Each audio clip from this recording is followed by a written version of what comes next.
佩洛西众议长不顾中方的强烈反对和严正的交涉，执意窜访中国台湾地区，严重违反一个中国原则和中美3个联合公报规定，严重的冲击中美关系的政治基础，严重侵犯中国的主权和领土完整，严重破坏台海和平稳定，向台独分裂势力发出严重的错误信号。中方呢将采取一切必要措施，坚决地捍卫国家的主权和领土完整，由此产生的一切后果都由美方和台独分裂势力负责。我们说到做到。至于你关心的具体的反制措施，我可以告诉你的是，该有的都会有，有关措施将是坚决、有力和有效的。美方和台独势力他们会持续感受到的。我还想强调的是，回望每一次美方主动对中方挑起的挑衅，结果无一不是自取其辱，自食其果。3号上午，中华民国总统蔡英文在总统府接见美国联邦众议院议长佩洛西。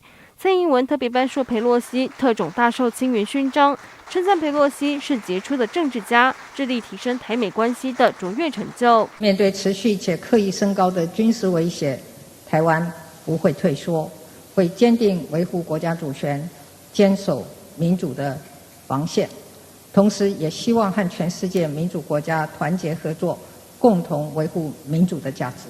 43 years ago, with the Taiwan Relations Act, America made a bedrock promise to always stand with Taiwan.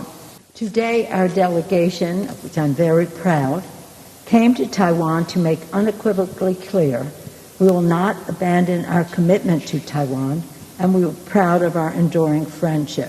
这次两人会面，副总统赖清德、AIT 处长孙小雅等人也都出席。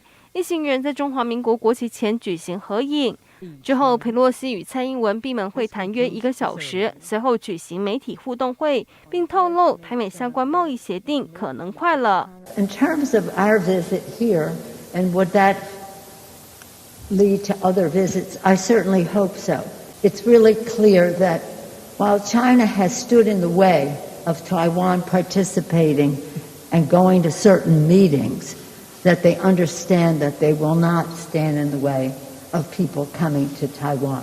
之后，佩洛西还与蔡英文到台北宾馆共进午餐，包括台积电创办人张忠谋、台积电董事长刘德英、和硕副董事长陈建中等人都是座上宾。蔡英文还抛出现场象征台美友谊的兰花，强调台美共享的不只是民主人权，在经济发展和民主供应链的合作上也持续努力。新唐人亚太电视高建伦、张麒麟综合报道。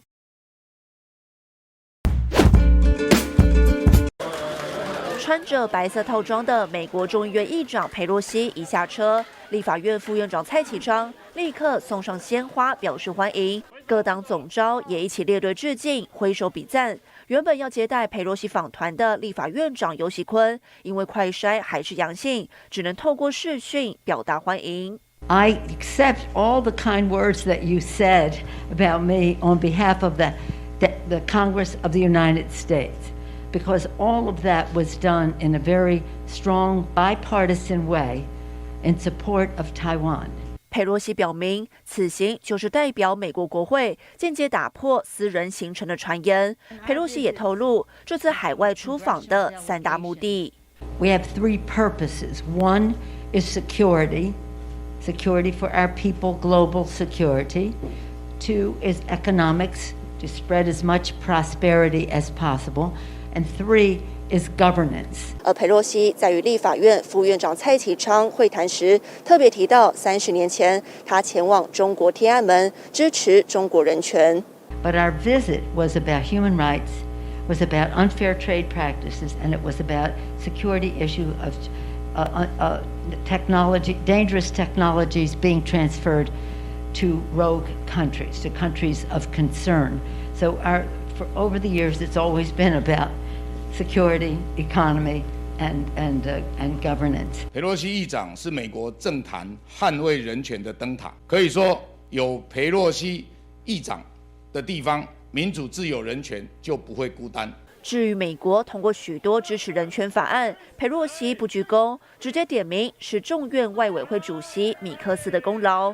此行来访就是要表达美国跨党派支持台湾，感谢台湾展现的友谊，也希望台湾在全世界都能受到肯定。新唐人亚太电视池千里、郑如台湾台北报道。Вооруженные силы Российской Федерации продолжают специальную военную операцию на Украине. В результате удара ВКС России по боевым позициям 54-й механизированной бригады Вооруженных сил Украины в районе населенного пункта Маринка до 50 националистов 2-го батальона данного соединения. Высокоточным оружием ВКС России нанесен удар по пункту временной дислокации Украинского иностранного легиона в районе города Николаев. Уничтожено до 250 наемников и более 20 единиц военной техники.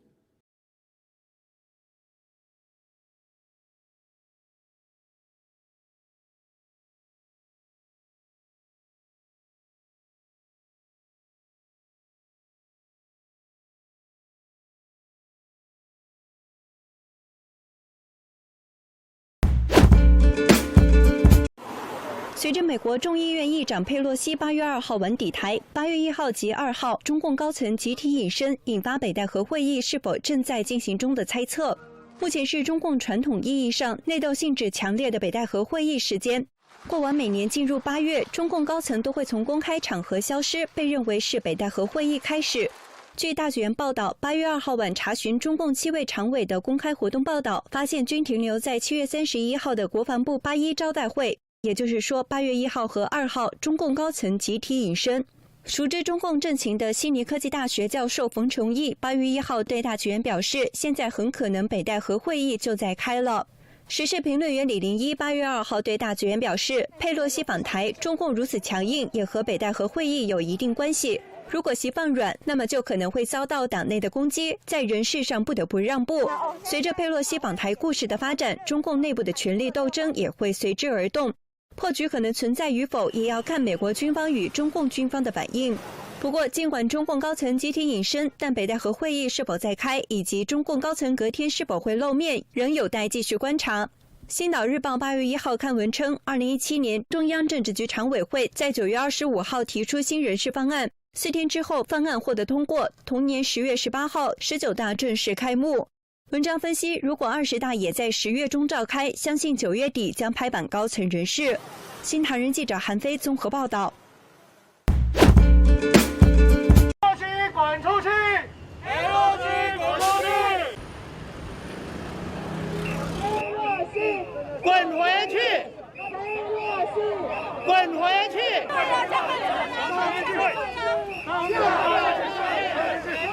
佩洛西这次来台湾。其实第一个就是为了他们下半年的所谓的年终选举，第二个也就是为了他自己将来在所谓的历史上的一个定位。我觉得 Pelosi 他也不了解台湾过去的这个历史，而甘心受什么？受蔡英文这个诈骗集团的摆布，那就代表什么？那代表他们是相互利用。那当然 Pelosi 来，除了他说的政党的目的之外，那当然就是他个人的什么？个人的私欲。那至于他会来要求什么东西，那我讲实在，这个我们就无法置评了。但是我只是觉得佩洛西这次来台湾是非常非常的不智，只会给我们台湾人带来不好的后果。外面传说，一个就是获取政治利益嘛，一个就是最重要就是挑衅两岸。可是我非常不认同，因为两岸本来就是同一家人，就是中国人，他没有资格来挑衅，这是我们自己的事情，不需要他来费心，就这样子。那你希望美国当局有什么作为？收起他们的脏手，中国人加油！不要再欺负别人了。他在我的口中，他是叫做恶霸。恶霸又想当世界总裁，我看不起这种国家。佩洛西这次来台湾，他也是借故挑起两岸的冲突以及中美的紧张，这完全是一个非常不负责任的一个政客。我们在这边就希望说，第一个，两岸一定要和平，两岸将来的走势，我们是希望是在和平的方式下。不管以什么的制度，两岸能够融合一起共同发展，而不是受到外族的挑衅，造成自己同胞的相残，那对于我们炎黄子孙是完全没有好处的。